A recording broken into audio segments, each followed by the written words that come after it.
बीड जिल्ह्याच्या केज तालुक्यातील मस्साजोगचे सरपंच संतोष देशमुख हत्या प्रकरणावरून कॅबिनेट मंत्री धनंजय मुंडे यांच्या अडचणी या दिवसेंदिवस वाढत चाललेत.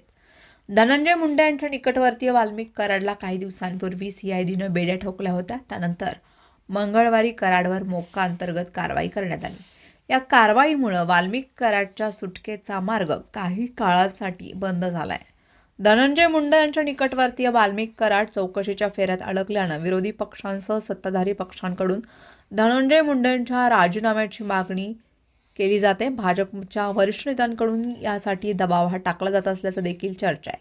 या सगळ्या कारवाई दरम्यान राष्ट्रवादी काँग्रेसचे अध्यक्ष अजित पवार यांनी धनंजय मुंडे यांना पहिला धक्का दिलाय.